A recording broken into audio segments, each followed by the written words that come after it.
Alright, welcome to week 18 of Patreon questions, and sorry guys it took so long to get this done. Just have a problem with time management, but I got that all figured out, and it'll be back to once a week, so yeah, be more consistent. So let's get started. Can you show some details on the body lock pass? I normally start off well, but struggle to finish it. Cheers. Yeah, definitely. So I'm not a huge fan of body lock passing, but I do some. So there's some things I'd like to do, but a lot of things that I don't have a game built around it like some pastors do. But I'll show you what I do like to do. So usually I'll go to the body lock. Just come on, Mike, actually. So butterfly. So yeah, don't be here. Blue belts. Yeah. Alright. So I'll usually do it from here, from butterfly. Okay. So if I get my hands underneath Mike, right, and then I put him on his back. And then I got the body lock. And see how I really scooted my hips closer to him, bring his feet to his butt, right? Because that's what we want to do. We want to compress his feet to his butt so he can't lift. So we come back again, right? So we're fighting, grip fighting. I come in, right, and then I get nice and close to hold him tight. So from here, okay, the way I like to do, I like to let go of my body lock. So what I'll do is I'll grab a hold of the leg like this, grabbing the instep. And then once I have it like this, right, then I'll start to work to come up and work to get past the leg, come through. Okay, so that's my favorite body lock style pass. Okay, because to me, what I think the problem with body lock passing is that you just have your hands so dedicated to the body lock, and you can't use them to help you pass. So it's not my favorite to do it that way. But again, I like this, but you definitely you let go of your body lock. So right over here, I come in here, nice and tight like this, right? I use one hand to reach through and start working to grab the foot, grabbing the instep, okay? Just like this, okay? Once I have it, I'll start coming up. Maybe I'll push with the hand, get past the leg, and I'm here, get to side control. So yeah, body lock passing, it's definitely good because, guys like Gordon Ryan and them use it, but, just it's not my favorite style of passing. Let's see. What's your lifting / cardio schedule outside of BJJ? What's your regular weekly rolling schedule or cadence? How do you balance the two without being sponsored by ibuprofen? So, yeah, I've been lifting decently, consistently lately, twice a week, and combined with some runs too. And but now I'm kind of transitioning from that to just doing CrossFit, just because I have a CrossFit gym. I want to take advantage of it, and it's way harder than what I would do on my own. So it's a good way to push me to work harder. And it's definitely really hard to balance, lifting and jiu-jitsu and cardio and everything. And I don't really have it's hard to give advice on that because it's such a broad and subject that has so much information on it. So me and my friend Kieran, we're working on a course that's going to go over all that kind of stuff: lifting, recovery, mobility, nutrition, everything like that. So that'll help a lot. It'll give you a lot more information than I can in a couple minutes. But yeah, it's but even if you do everything right, it's definitely really hard to manage the lifestyle of consistently training and beating your body down. So let's see. Why am I so trash at jiu-jitsu? My real question: can you show some mechanics of the knee slice to side smash system that you use? Yes. So look, we're here, right? And I want to go to headquarters first. So I'll push the legs together. And just in general, when we pass, we want to put people's knees to their chest, or to their chest. And we want to put their heels to their butt, right? So we want to compress like this. Okay, this controls Mike, because if I'm just kind of loose, right, he can move his legs, right? But here, right, I can control a lot better, and I can come into what's called headquarters, where you have one of his legs, sitting on it, right? Same thing. We're compressing the hook. Another hand's going to be on the rib. So really important to have your knee on this leg, because if you have your knee right in the middle, right, it's not going to feel good for your opponent. So we don't want to do that. So this leg's better or this leg's better to put your knee on for a couple of reasons. For one, comfort of your opponent, and when you come in for the knee slide, right, you already have inside position with your arm, and you can't get the knee shield, right? But when we're here in the middle and we start to come through, right, that knee shield pops in like that. So really good to be here, right? So when we go, we can use our elbow frame. Now we're here, we can work towards getting our knee slide like that, okay? So that's just basic knee slide mechanics. So basically, okay, the most important thing, we cannot let someone get the knee shield and we can't let them get the underhook, okay? So, and once we get to here, right, and we want to keep nice and tight with our hips. We don't have to get underhook for ourselves, we just can't let them get an underhook. Because we slide through, keeping our hips close, and then getting to side control. So that's the knee slide, right? And then going this way is the side smash. So I put my chest on this side. I use it to bring Mike's leg down all the way. And look how I'm gonna kind of staple, go further away with my knee. So a really common mistake people make is when they do this, is they're here and they just kind of go like this, and they just don't really have their weight on the person very good. You want to be here, okay, nice and spread out, and your weight on their leg. People always, they put their weight on their chest, and the guy can move their leg, right? If you want to be here like this, then you can start working back step, pass. So just combining the two, just give me some resistance, Mike, okay? Yep. So I'll go either way depending on what Mike's doing. So come around this way, Nick. Or try to get the knee shield in? Yeah, just try to, just only pass it. I'll only use those those passes, right? Yep. So we're here, slap them up. There, let's go, Mike.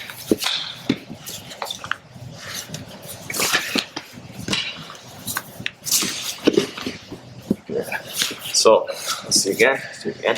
So I was getting too much resistance going to my left, right? And then open up the opportunity for the right. Let's do it again.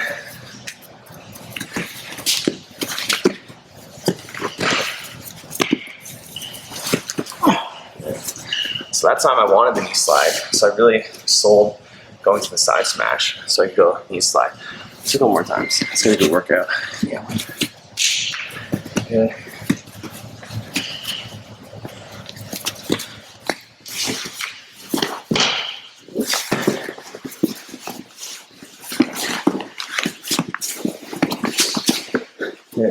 So, yeah, basically, you know, they defend one way, then you go the other. They defend another way, you go the other. So, you know, it's not always going to be like, you know, you get it like instantly, or you got to work for it. So, I'm out of breath. I get in better shape. I've been like slacking lately. Like basically, it's just like Christmas with like my cardio, my nutrition, and I gotta work on that. So let's see.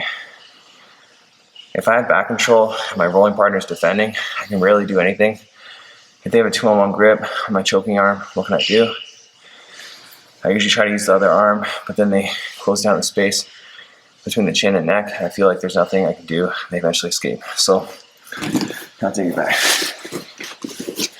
So Mike's got my, you know, arm really tight. There's just like no way about it. But you have to keep grip fighting. Okay, so right now, he's won the grip fight. I can't choke him, and you know, he could stall from here. But you know, you got to keep fighting. It's not over just because he won for now, right? So we really got to work to break the grips, like peel grips, right? Get here, go to the choke. So yeah, let's just drill a little bit, Mike. Let's see what happens. So I'll try to submit Mike. He's just gonna try to hold on. Okay. So always, you know, peeling one off the other. Keep going, Mike. All right, and then we can get underneath the neck. We can work. Now I have his arm trapped. Keep going, Mike. Right. I'd rather have this grip too to make it easier. Keep going. Maybe I can get my foot over his arm and hook it. We'll see. Here we go. Good. Keep going. And now keep going. I almost have his other arm. Yeah. Now I got to pull his arms trapped. You know. And now I can look to win. Right. So, you know, it's not like it's a specific technique you can do. You just got to keep grip fighting. Right. So shoot again really quick. Right. Mike's holding me tight. Right. We always want to work together on the inside. So look how my hands, like kind of like on the outside. If I circle it in, now I can actually work to break the grip. Right. So we can use our hands. That's going to be our primary way to do it, and then also our feet too. And just a quick note: it's really hard to trap people's arms with your bottom hook. Like, extremely hard. So we always want to go to the top to trap. Okay. So yeah, again, let's just drill again, Mike. All right. working to peel the grips off, right? And now if I can get this arm free, it'll make things a lot easier. Got that free, and now I'm starting with the grip fight, right? I want to switch grips. I want to grab. Here we go. This is better, but now I got to get this one off and keep going. Yeah, broke the grip. Okay, now I got it, and now I can start working to get to. There we go. Both arms trapped underneath the chin. You get the choke. Okay, so yeah, just to reiterate, you just got to keep grip fighting. Okay, so that's all it is. Let's see. When you and your partner are standing in the gi during a grip battle, you end up spinning in a circle. What are your options to defend against getting tossed? / best takedowns from there. Give your gi. Just put your top on quick.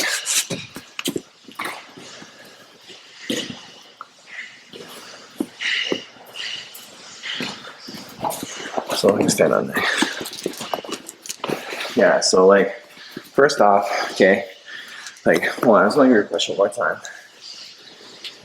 Yeah, so if we're just like in a grip fight, right, we got it, like, there's just no way about it. You have to grab the collar. Like, things are going to be so much easier for you once you have the collar, right? That's the connection you want, right? If I have like both sleeves, that's like, doesn't make sense, right? Doesn't help us much. Or if I have like, I don't know, any grips other than the collar. You want the collar and you want the sleeve. There's just no way about that, okay? So if we were here, right, where we both had neutral grips on each other, we're kind of just going in circles trying to get something going. The problem is this grip here, okay? So I don't have my gi on, but what I would do, okay, I would take two hands like this, go to the palm, break the grip, and always bringing it down and then re-gripping, okay? So once it's down, now we can't re-grip.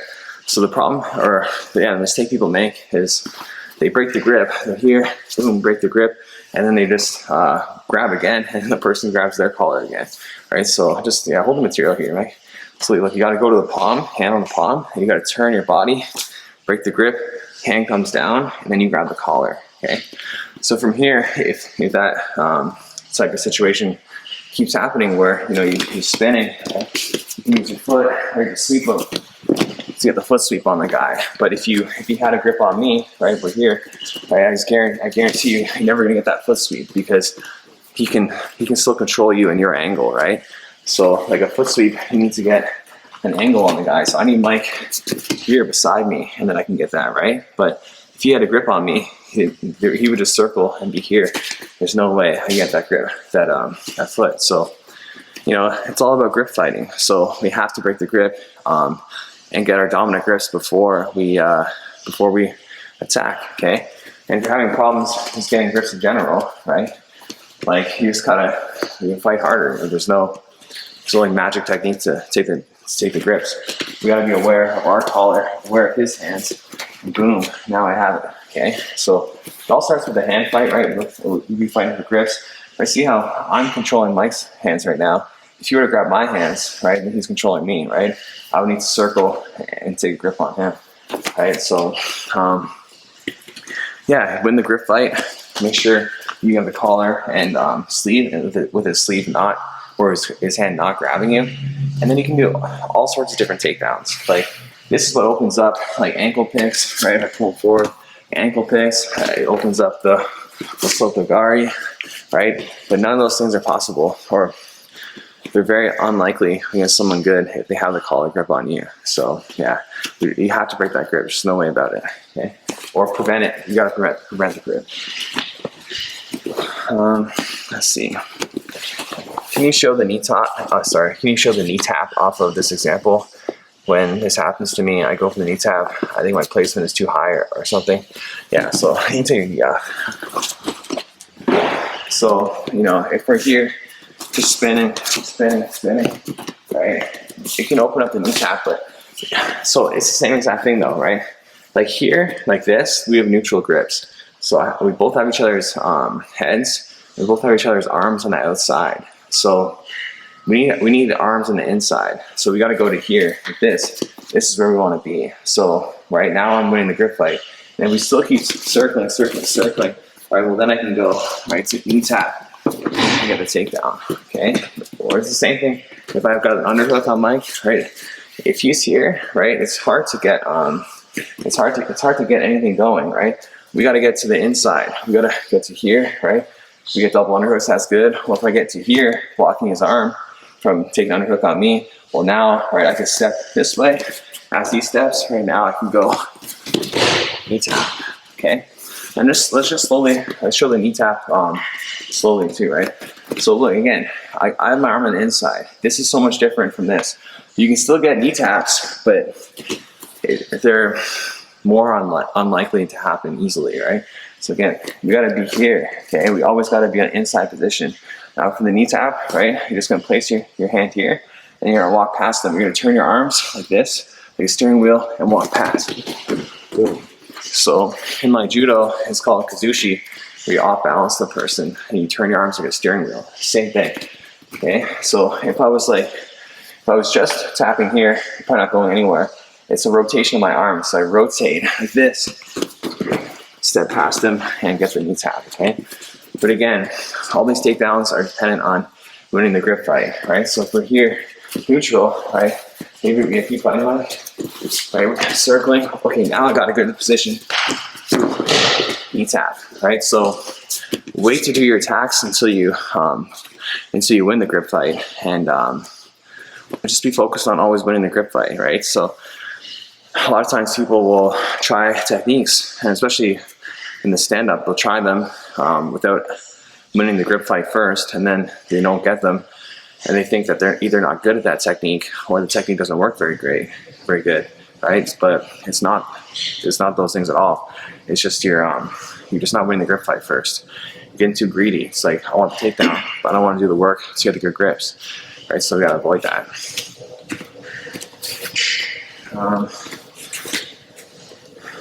Principles / concepts on pressure passing or maintaining pressure on partner.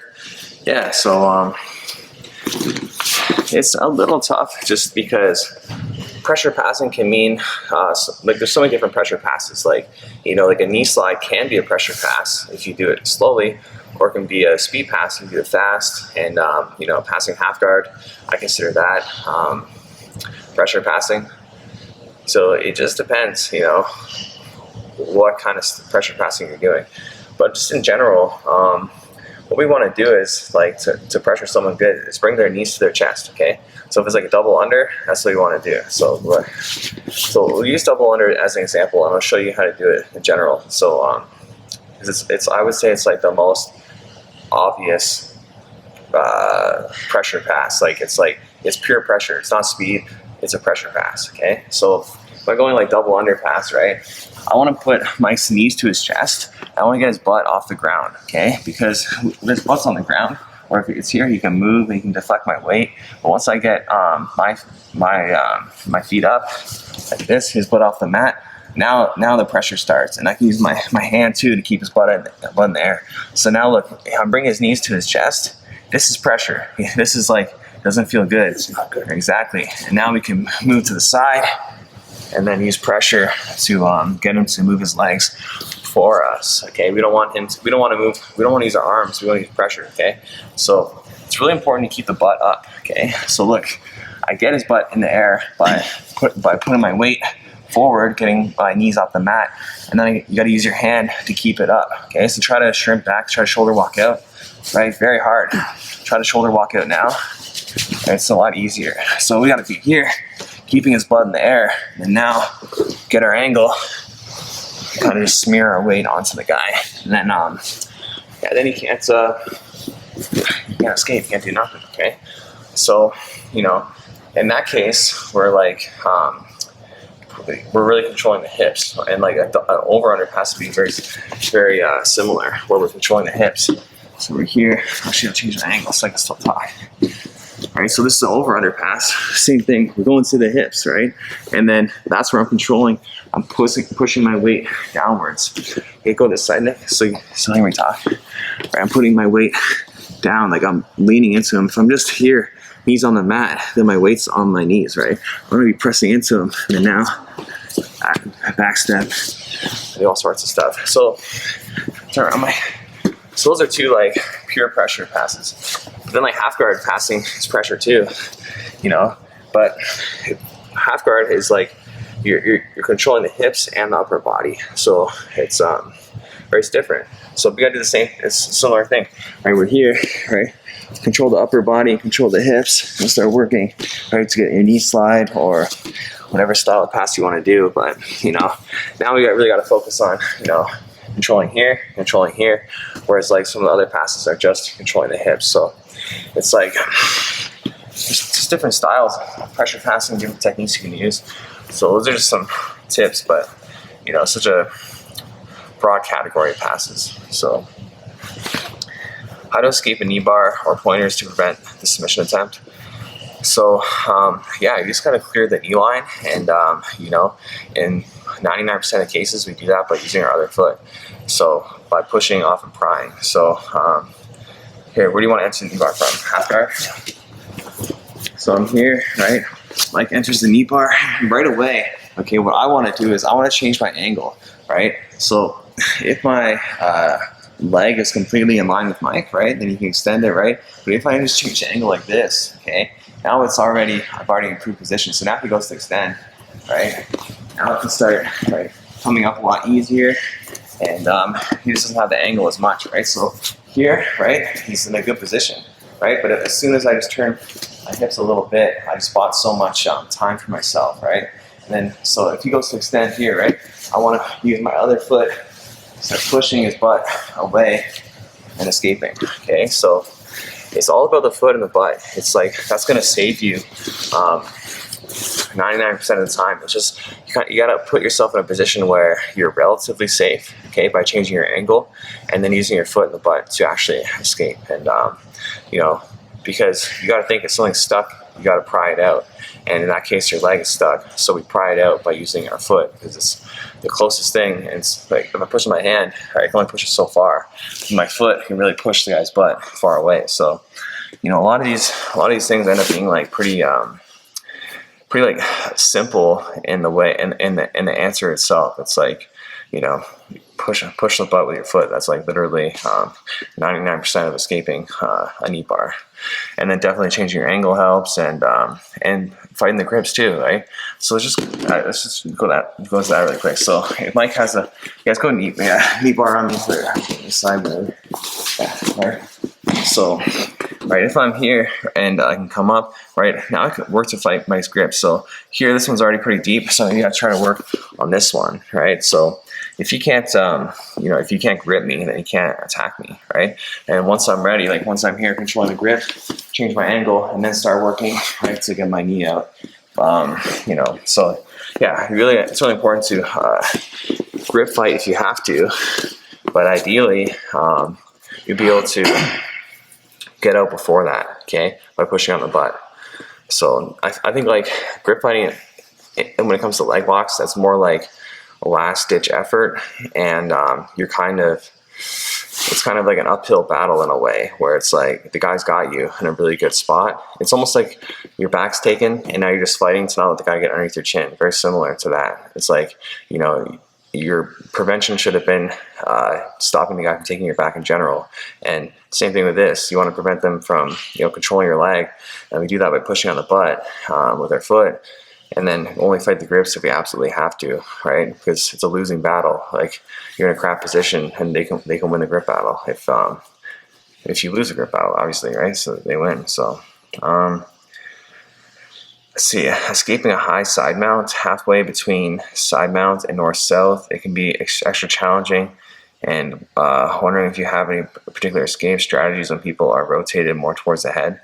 So yeah, I think what you kind of mean is like kind of like judo side control, where it's like where your kind of knees are pointed towards the guy or towards the guy's head. So the best way to show this is this angle. So let's go to side control, Mike, and then sit here. Yeah, exactly. This is what I think you mean. Okay, and it's the same thing we talk about, like grip fighting.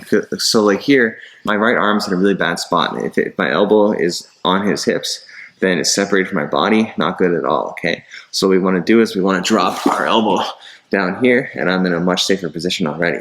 So depending on what the guy does, like right now, Mike's weight isn't super on me, so I'm not going to be able to lift him over, okay? If Mike was driving into me, right? Then I can maybe get my hips underneath like this, right? Now his hips are on top, and now I can, now I can roll him over, right? Just by shrimping my butt a little bit, right? So that's if Mike's weight's on me, and that's what I'd rather have, but like it's situational, right? And if his weight's kind of off of me, right, then I can probably shrimp and then get an underhook, or get my knee in, right? So if his weight's off, I got my elbow in the right spot, and then now I can shrimp this way, right, and make that space.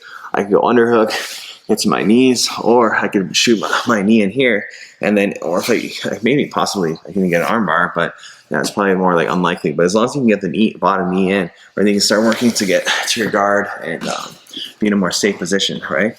But it's also important we understand how to combine the two, right? So say like, Mike's got his weight decently on me, but not enough to actually roll him over. But maybe he'll readjust by the threat, right? So if I go to shoot my hips in there and get him under, right? If he doesn't go, well, now I get my underhook, right? And then now I can start working into here and getting out the back door. So, but it all comes down to elbow positioning, okay? So let's go back actually. So if your elbow is right here, right, like this, and you can't get it down, right? Well, you kind of screwed up, like, right from the get-go. So let's go to side control. Your elbow should be in tight to begin with. When he goes to transition, right, keep that elbow down. Like, if you can't let it get to here. And shoot your knee up higher, Mike, right? This is, it's kind of like you screwed up, and now you have to deal with the consequences, right? There are some things you can do, like you could like frame on the head, right, and start making space maybe. But it just comes down to it. You got to drop that elbow and start working to get what I mentioned previously. So yeah, it's kind of like everything is so similar in jiu-jitsu, right? It's like you can't let yourself get in bad spots to begin with, because you're really fighting like uphill, like against the current, right? So you got to do everything like preventative and smart right off the bat, right? Keeping the elbows tight, and and don't let them get inside position, right? Inside position is basically, for simplicity, your hip to your armpit, most important inside position. And if they get control of that, it's not good for you. So just keep our elbows tight and don't let them get inside position. Let's see. Hey Jordan, hope all is well. Any tips on when a partner starts to lift the trap leg up in my bottom half guard? They usually knee cut through. So yeah, I'm pretty sure what's happening is they have the underhook, and so let me show you. So look, I'll take under actually. So if I was passing my guard with the underhook, right? And just in general, when we pass half guard, we got to get our knee free, then we get our ankle free, right? So I'm here, I lift my knee up, I get my knee free, and I start working to get my ankle free, and I get through here, right? So, none of those things can happen if you prevent the underhook. Like, this is dependent on the underhook, okay? So it's the same thing as the last question. It's like, you got to keep your elbows tight. Don't let people get underhooks, okay? So I go into you're right. If Mike already has the underhook on me, he's got his head on the mat, he's lifting his knee up, right? And then I'm in such a shit position, like this just is not good for me at all, that there's not a lot I can do. But a couple things, okay? I'm not a huge fan of lockdown, but sometimes I'll use it, right, to just to trap the guy's knee, right? So now try to lift your knee up, Mike. Right now it's hard to do, and I can extend it, put it back on the mat. So I'll use lockdown for situations like that for sure. Other things you can do, you can try to roll the guy this way, and then once he does, you might post out and you get the underhook for yourself. And then if you got the underhook and he starts to pass Mike, right, it doesn't even matter, right? And just knee slide through. Exactly, I drop my elbow, I'm good to go, I come out the back door. So if you got the underhook and the guy knee slides, and you're fine, you take the back, it's no big deal. So it's actually, I like that someone tries to knee slide on me when I have the underhook. But again, the problem is you let them get the underhook, okay? And in so many cases, the underhook just is a result of people lifting their arms up and keeping their elbows from their body. So let's show you an example actually. So say just say like Mike's passing my guard or whatever, I'm like pushing like this, he circles his hand through, circle over top. There you go, and gets the underhook, right? because I didn't have my elbow in a good spot. Like, you know, I was like super flared, he could get it, right? But here, more of a knee shield, right? Keep my elbow tight and try to circle it in, right? I can stop him all day. You know, I can really work to prevent that grip, right? It's a grip battle. So, like the amounts, I see people give up underhooks. It's just like, it's insane. It's because like when I get grappling footage of my students and I'm trying to decide if I want to use that for YouTube or not, I always see people giving up underhooks, lifting the arms up, or I see they could have got the underhook and they didn't. It's like number one mistake people make, I'd say, is probably giving up underhooks and not realizing it. So a good example is when I was like blue belt, and there's this guy named Miles who was really good, purple belt. He kicked my ass all the time, and then he always used knee slides on me, and I was trying to figure out. I was looking on YouTube not constantly, how do I stop the knee slide? How do I stop this? And you know, it's like nothing was really working. But then I realized, well, how's he getting the knee slide? It's because he's getting the underhook. And then once I started like keeping my elbow as tight as I can and absolutely not letting get underhooks, then the role started changing like in my favor pretty quickly. And you know, he really taught me from kicking my butt to not let people have underhooks. Like, unless you have a good overhook, but that's like a different story. Like now I'll let people get underhooks because I got a good overhook and I understand how to use it. But I'll let them like intentionally. I won't like give up an underhook like unintentionally and then just like, okay, you know, now I gotta use my overhook. Like, no, like I'll intentionally, it's okay, come here, I want the overhook, right? I won't tell them that though. But yeah, don't let people have underhooks. Like, so important, okay? And that's what I guarantee is what's happening. You're getting yourself into a crappy position and then trying to defend from there, right? You got to be way more preventative in the first place, right? Okay, let's just quickly go over overhooks because this is important too. So, right, we're here. Mike's got an underhook on me, right? I got to make sure there's no way he can grab my head, okay? If he grabs my head, I'm screwed, okay? He grabs it here because now I can't get on my side, okay? So what makes an overhook good is that we can use it to keep our shoulder down on the guy. So this is a good overhook, right? Because try to get me on my back, Mike, right? And now I can use it, right, to attack. But I kept my weight down. It's like you know, I had my overhook like actively engaged. Okay, so but the problem is people don't understand these overhooks, and then they're on the back flat and they're getting passed. So yeah, I'm pretty sure that's what your problem is that you're letting people get underhooks. So how to take the back when I get to a go behind from front headlock, but my opponent falls immediately on his side and brings his both shoulders to the mat. I feel like I could crab ride from there, but it's not really my game. So do the other options. So yeah, same thing for me. Like I don't crab ride at all. Not that I don't think it's bad. I just not my thing really. So let's look at this.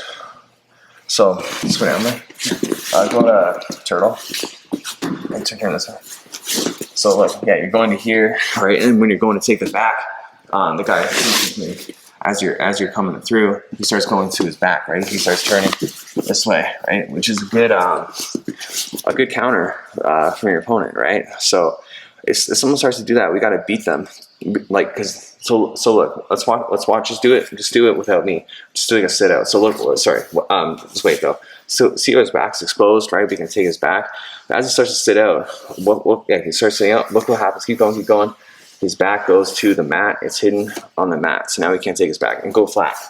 So look, no way we can take the back now. Okay, so we got to be, and now come up.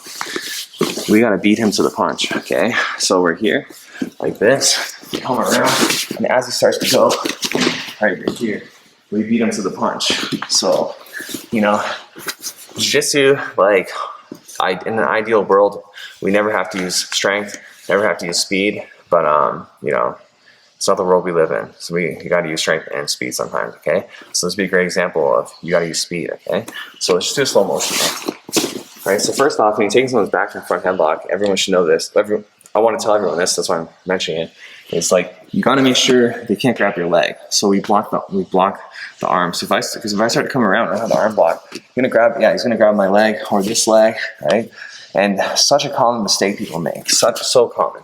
We got to make sure we block it here and we come around, and we got to get our grips right away. We can't. We've got to get seatbelt grips. We got to get connected. And as the guy starts to go, right, we got to beat him to the punch and take his back. Okay, so that's just all there is to it. You know, maybe drill with a friend. Just you know, you taking their back from turtle, and then they try to sit out. You got to beat them every time. Beat them to the punch. Okay, I think that'll help. Okay. How do you consistently pass someone's knee shield? So this is a great question, and yeah. So there's a lot of different ways to beat a knee shield, and well, not a lot, maybe like 3 or 4 good ones. But yeah, let's go over them. So first off, okay, like the tried and true like pass itself is the arm weave pass. So we're here, right? We bring our shoulder down. We pinch his knees together, we grab the head, because we don't want him to extend his body away. Because if he extends, right, then I can't really, when I go to knee slide, I'm so far away, right? So I got to keep my close. That's why I grab the head, right? Every grip has a purpose. So once I'm here, then I can start coming up, knee sliding, and then look how my hand goes flat like this, bringing my hand towards the thigh. And then now when I go straighten him out, right, I'm here. And now, like, now it gets side control, and the guy's just like twisted up, and yeah, really tough to deal with. So that's how to do the arm weave pass. But I don't think the arm weave pass is as good in no-gi as it is in gi. Gi, you can really keep someone tight. It's very hard to get out, but not as good in no-gi. But it doesn't mean that it's not good. It's just not as good. So, but you know, let's look at other things. So, like my favorite thing to do is just so go here. So let's look. So Mike, for the knee shield, has to be on his side, okay? Go on your back and have a knee shield, right? There's no knee shield now. Now he's come through, and we got control of him, okay? So what we want to do is, we want to put him on his back, okay? So what you can do is we can bring your knee over top. And just in general, we want to bring our knee over top of his knee, okay? So we can pinch over top. Because now we got control. Because if we're here, this frame is stopping us from getting close, okay? So we got to always work to get to here. And now I'm just gonna start like hovering over Mike, putting my weight on top of him. So I can go to the head too. Get a cross face. I don't need to actually grab. I can just put it on the mat even. This, right? And get to here. So just like give me some resistance, Mike. So I'll just show you. The whole time I'm just gonna try to put Mike on his back. Okay. So go, Mike. Yeah, exactly. No more knee shield. Let's do it again. Okay. Just look how easy it is. Okay. And just really try it. Like don't want to like make me look back. Keep going. Keep going.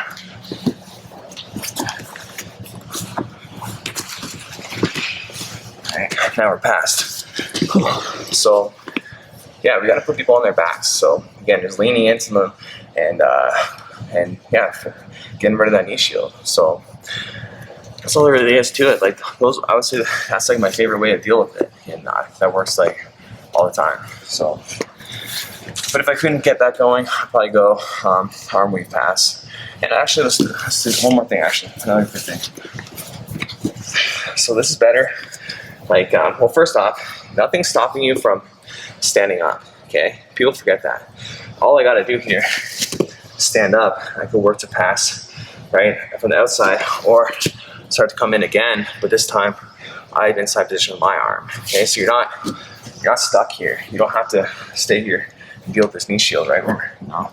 So, yeah, always remember, you can come up, boom, come back in. All sorts of different passes, like you're not confined to there.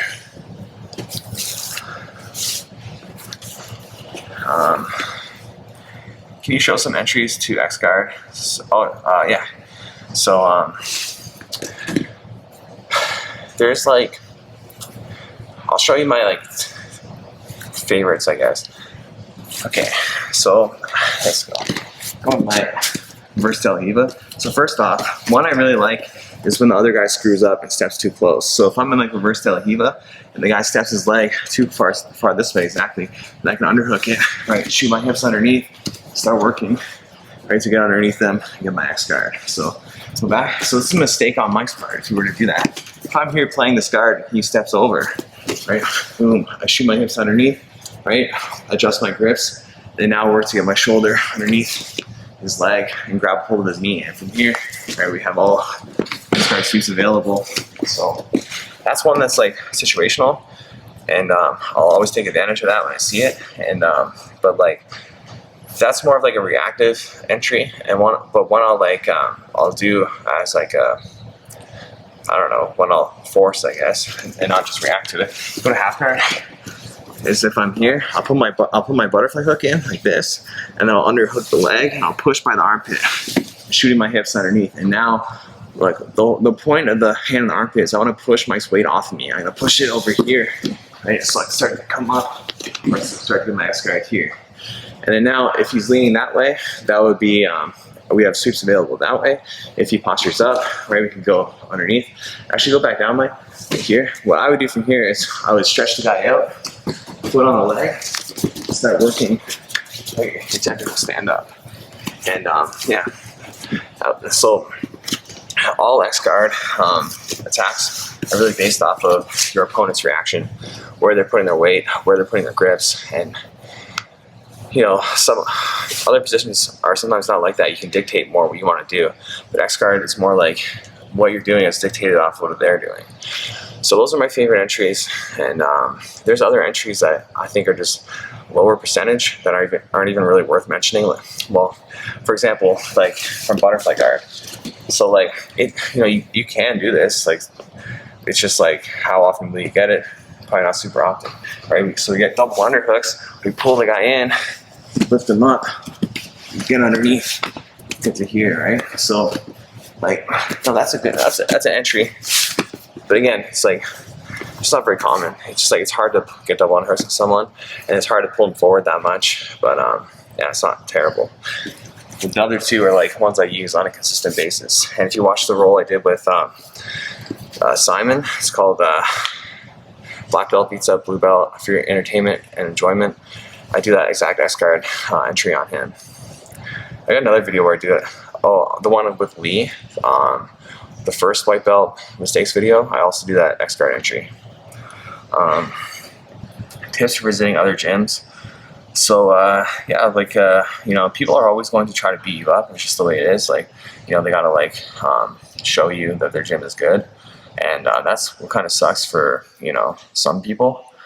But I really enjoy that though. Like, I like going to gyms, and you know, they think, oh, they can beat me or whatever, and then I just crush them. But it's better when, you know, it's a lot easier when you're a black belt. So it's tough when you're like a lower belt. So I would just say, like, try to pick the right people to roll with. You know, people that don't seem like those kind of guys that are trying to prove a point or anything like that. And yeah, and just you know, just be friendly with everyone. And you know, that's basically it. It's like I love training other gyms and meeting new people, and you know, so I highly recommend it. Hi Jordan, often in your videos you talk about grips, specifically grip placement. Any chance you could elaborate on that? I understand it would be possible to give grips for every position, but if you explain the reasoning behind a good grip, that'd be awesome. So yeah, make sure you watch my grip fight video, and that'll definitely help. When it comes to grips, I would say, okay, if you're passing the guard, then actually, do you guys want to switch just so you can not hold the camera so long? My hands are so sore. Yeah, no worries. Is the green light still on? Yes. Okay. I'm assuming. Okay, so yeah, when it comes to grip, so just a general guideline: if you're on your knees and passing, you want to grab underhooks in the head. Okay, you don't want to grab elsewhere, right? So let's wait for Nikki. So if I'm passing from my knees, so like if I'm like in half guard, right, underhook or head control are gonna be really good. But like grabbing like the rib and the leg, it wouldn't make much sense. But if I'm here on my feet, then those grips make sense, right? So and then so like the head and underhook would be good too. But like, you know, here, right, we can pass, but like if we're doing those grips like this, it doesn't really make sense. So yeah, I think that's one cool tip, but it's just so hard because it's so situational. It just depends on what they're doing 100%. So yeah, I wish I could elaborate more. It's just like every position, every scenario kind of requires its own understanding of grips and where you should have them. And it's kind of dictated on what you want to do too, not just controlling them, because there's lots of ways to control someone. It's also how you, your techniques and how you pass and how you sweep and stuff like that. So yeah, I wish I could give you a better answer, but such a broad category. Are there any tips for finishing darces and anacondas on bigger opponents when you're smaller and have shorter arms? So yeah, basically you can grab here instead of here for the darce, and a lot of times that will help. It's just easier to reach than your bicep. But anything else, it doesn't really change much. Like, it's the exact same mechanics as if you have long arms. That can definitely just help grabbing here for a darce instead of here. But you know, maybe like the arm and guillotine is a better choice if you have shorter arms. Like, I have shorter arms, like for my height, like not super short, but I have a 69-inch wingspan, which is like, when I watch, like for MMA, it's like a little bit below average for my height. So, you know, they show in the UFC what everyone's thing is, and like whenever I see someone that's my height, like they always usually have a little bit of longer arms. So I don't have like super long arms, so it's like it is harder for me to get darces, anacondas as good as if I were to have a bit longer. So that's why you see me going arm and guillotine so often, because it doesn't matter. And I think the arm and guillotine has a lot of advantages over those. And in my opinion, the arm and guillotine is number 1. Number 2 is the darce, and number 3 is anaconda in terms of like effectiveness. It's because the darce can be so hard to get perfect on someone that's you know, resisting and fighting it. Where I think the arm and guillotine is a little easier. And then same thing with the anaconda. It can be hard to get perfect. So yeah, just the way it is. You know, sometimes your physical disadvantages may dictate what attacks you do, and you know, there's just probably better attacks like the arm and guillotine as opposed to those. Defense is someone catches your ankle if you're some sort of bottom position and they're standing, maybe single leg X or knee shield, and they fall back for an ankle lock. Okay, yeah, so great question. So we'll do it. Maybe Mike has better leg lock. I mean, I don't know. You can go. So go half guard. Right. So yeah, and this is like a criticism of like the knee shield, that like, you know, they can attack this leg. Okay, but as long as you're aware of it, you can just hide it all the time. So like, you know, if I feel like Nikki's like really wants to get this leg, I'll just put it here. I'll hide it as a butterfly hook. Okay, but if she does go to attack it, right, she starts to sit back, right, go for the ankle lock. Exactly, right. So the most important thing is always going to be controlling their feet and their legs, right? Because, you know, that's what they need to isolate our hips. So if Nikki tries to finish the ankle lock, right? Yeah, keep going. It's going to be hard for her to do, right? If she doesn't have my hips controlled, and I can start to come up. And just in general, defending ankle locks, if you stand up, it makes it a lot easier because now I can put my weight on my foot, right? And then now it's very hard for her to extend, as opposed to even if I'm on like a knee or something, right?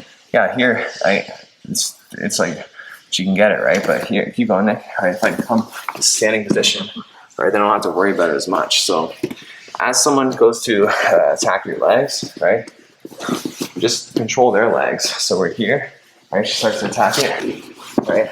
Control it. Keep going, Nick. Keep going. Come up on top, step out, and pass, right? So you have to understand that that leg locks, all leg locks, are so dependent on your hips being controlled. And the way that hips are usually controlled with leg locks is using their feet and their legs. So we got to control them early and prevent them from isolating our hips. So yeah, hope that helps. And tips to finish the Americana. Yeah, so I love, like, I really enjoy Americanas, and I think it's for some context. I think it's funny people think of them as like a beginner technique or one that doesn't work very good, and just for white belts.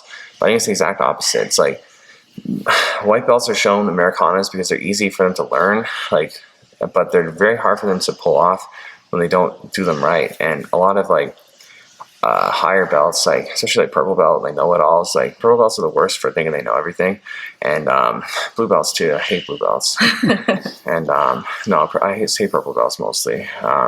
I don't hate them, but I just think it's funny. They always think they know everything. So, but yeah, like they don't go for them because they think they don't work, or it requires some strength, and it's just not true. Like, you know, it's not true at all. Where people go wrong is often the setup with the Americanas, where it's like, because we're traditionally taught down the mountain, right? It's like, how often do you really get someone's arm down like this? You know, this, and it's the way it's shown all the time to get it, right? But like in reality, where you get it more often is if you're like attacking like a different submission. So same under here, right? I'm starting to work to get the arm triangle, right? Let's say I can't get it. Keep going. Give me some resistance, right? Now I gotta start working to get the Americana grip. So I think it's better not to even think of the setup at all for Americanas. Like, you know, like here, it's just like you rarely see someone actually get someone's arm down like this. Like, it's not very likely at all. But again, it's like in the transition. So maybe it's not an arm triangle. Like, I don't know, whatever attack you're going for. Maybe I start to come up high like this, right? I start working to get like a higher mount. I get up here, right? Well, now it's gonna be a lot easier now to get an arm where it needs to be. Okay, so yeah, like just the entries that are shown aren't realistic a lot of times. Usually, what happens is they just become available, right? So maybe Mickey's arm's on this side, right, where it shouldn't be. She starts to adjust it to the right side, bring it in front of my face, right? And now I take it, okay? So again, not really an entry, more like reacting to them. So a couple things. So where we want to be is to finish, I'll go to mount, because I think you have like no shoulder flexibility. It's very bad. Especially like, you got like... I can feel it already. Like, yeah. I know. That's crazy. I can feel it as soon as I started. I barely even put any pressure, and it's like gonna break. Yeah. Okay, so let's do, and I'll just show you the traditional. Let's do the traditional setup just because it's easier. Okay, so we're here, right? We want to bring our elbow to the guy's ear. Okay, so a lot of people make a mistake all the time. They're like here, right, and the elbow's like not even on the mat. Put it on the mat and put it right by their ear like this. Okay, and we want to just turn their wrist to the outside, and this is the most important thing about Americana. Actually, before we do that, one thing that makes it easier too is to, if you're a mount, put one leg up, okay? That way you can really turn a lot easier. So most important thing is don't even care about lifting the elbow, because if I lift here, right, then it can, a lot of range of motion. Just care about sliding the hand back closer and closer to the hips or to the feet, right? So as I slide the hand back, like the closer it goes, and if I start lifting too, that's where you get all the power from. So, but I'm gonna slide and lift at the same time, and then I get the tap. Whereas opposed to, see all the time people lifting, going crazy, but they don't worry about the hand. But it's all about the hand, bringing the hand back, sliding it back, keeping it on the mat, and finishing it like that. So, yeah, that's what you gotta do. You gotta slide the hand back. Most important thing, you gotta turn the wrist to the outside, elbow to the ear on the mat, lifting your foot up for mount, and just having better entries, you know, reactive entries, or setting up the entry. You know, just pushing the guy's arm down isn't really an entry. It's not like a setup. It's just like, okay, white belts, this is how you do it, right? It's like an easy way for people to learn, but it's not a practical way to apply it, in my opinion. So yeah, that's like my Americana overview. I really like Americanas. I think they're really good, and they're really underrated. Can you provide some tips / details to stable reverse de la riva and half guard entry from there? Yeah. So look, we're here, reverse de la riva. So tip number 1, keep your foot on the hip so you can really control the distance, right? So Mike tries to come down on me, right? I can push him away and just get all sorts of sweeps and stuff. And tip number 2, you know, control the wrist. So we have an arm, right, available to us. We got to use it.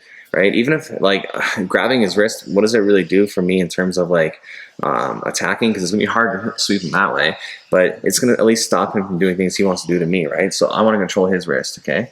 And grabbing the ankles so he, you know, can't freely kick his leg out. And we gotta think of like, what does all this stuff do? Like, why do we grab the ankle, and why don't we grab like this, right? Why do we grab underneath? It's because to knee slide us, he has to have my leg flat on the mat. So if he tries to knee slide right now, right, my arm is in the way of getting my leg flat, so you can't find my leg, right? But the problem, somewhat of a problem, if he comes down like this, he can start getting close to my head and start attacking it, right? So that's why we got to use this hand, right?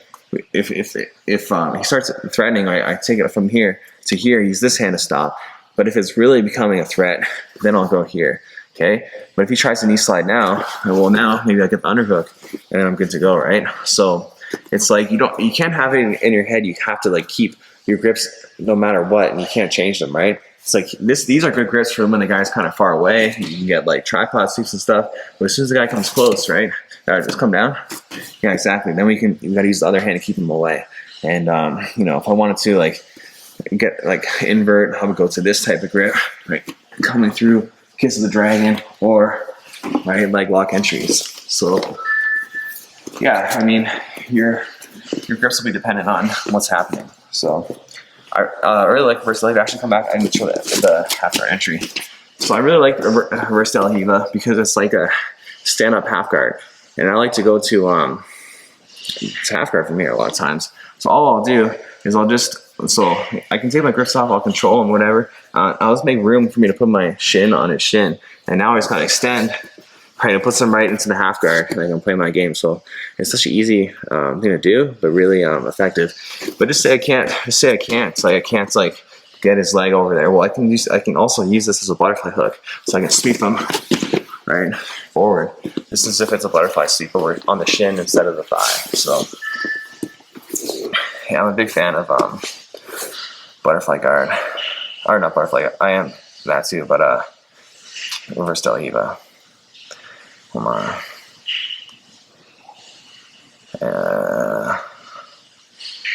Okay, another question about knee shields. Yeah, we already covered that. Can you show how to pass butterfly guard? So, yeah, just the way I showed earlier, like that's my favorite way. So, just in general, right? We're here. Just bring your butt out a little more, right? So, all right, we're in butterfly guard. We don't have to stay here. So, it doesn't make sense to stay here unless you flatten the guy out. Like if I get double underhooks and I flatten the guy out, well, I'll pass from here, right? I'll grab a hold of his ankle. One thing you can do too, if you can't grab the ankle, you can just go to like, just like grabbing the legs, head on the mat, and then you can just kick out.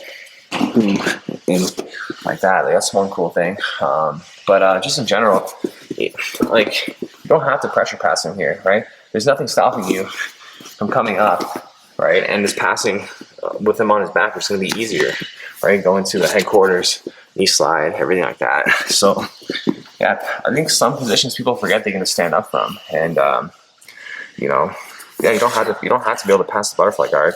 You can literally just disengage, right? If they're tying you up, so if they're getting like underhooks and stuff on you, right? Well, it's because you're losing the grip battle, so that's your fault, right? It's like you can't let that happen. If that starts to happen, you gotta break the grips off. You gotta keep prioritizing winning the grip battle. So yeah, I mean, everything just comes down to the grip battle again. So bottom half guard, opponent has near side underhook and blocks my far side underhook with his head. How to recover? Yeah, so basically, kind of went over that too, that you can't let the guy get the underhook. Let's just look at that again though, really quick, kind of show you how to recover a little more, right? So we're here, he's got the underhook, he's got my head here, right? He started bringing his knee up. Yeah, he starts to pass, he starts to get to here. Well, at least, okay, well, we got to get a quarter guard, and in our quarter guard we bring the top leg over top of the bottom. So look, here where we're like even, it's not as good as being like here, okay? So this is going to be way harder to escape because again, my bottom leg is past my top leg. So here, not here. This is going to be like crap. Okay, we got to be here. But the problem still is that the guy's got the underhook. So a couple things you can do. You can try to force the guy to let go by trying to pull him this way, right? But that's hard to do. If you can get your elbow in, if you can come through here, circle your elbow, like that'll be really good. But there's just, I mean, you're so stuck. It's like you really screwed up to get to this point. I'll bring your knee back in. and then start to come up, Mike. If during that process I can get a knee shield, then I can start working to get to a close guard or something, right? But like, yeah. So come here. Let's go back. So again, if we're here and he starts to pop it up, and I can get that knee shield in, that'll help for sure. But if you already came up like this, I mean, you can't get that in, and you're kind of stuck on this quarter guard. You got to figure out a way to get the underhook. Okay, come through this way, lead with the elbow. Okay, and don't lead with your hand. This is a really common mistake. People lead with their hand, and then they get their elbow all jacked up. Right, you want to lead with their elbow. Right, we're here. Lead with the elbow. Boom. Okay. But again, it's like you're trying to recover from like a really crappy position, which in the beginning you should have kept your elbows tight. Now we're gonna get the underhook. So that's where we got to focus all our attention to is preventing that kind of stuff. Can you demonstrate a few of your favorite kesa-gatame submissions? For sure. So yeah. So first off, in kesa-gatame, okay, we want to grab our leg, okay, like this, to stay really tight, and then to make it even like a uncomfortable position for them, just lift your body onto him. Okay, you want all my weight's on my butt right now. Once I start going to here, I can already feel like I'm gonna break his ribs, right? So yeah, like that's gonna give you a really tight kesa-gatame again, or a really heavy kesa-gatame. Just taking your weight from your butt to Mike's body. Okay, now I'm sitting on him, but you want to lean too far over, you get rolled over, right? Exactly. You want to be just here. So try to roll me over, Mike. Right? No way. And because I'm just barely hovering, on top of him. So look, why is this good right now for me? Because his elbow is separated from his body. So a couple things we can do. We can bring our arm in, start to go to the arm triangle, right? I think that's a lower percentage move in general, just because it's just hard to adjust your bicep from here. So not my favorite, but I still will use it sometimes and have success with it. But in general, my favorite, it's going to be the Americana. Just getting control of this grip, right? Bring my leg over top and working to just turn it like that. And yeah, that's like a really tried and true submission. Works good. And then, you watch UFC on the weekend. There's that really cool like neck crank type thing. So I used that the other day, actually. I really liked it. So basically all you can do, you just lift up from here, press their head towards your chest and really drop your weight, like your lat into them, right? So we're here. Yeah, that's fun. So That's fun. yeah, right.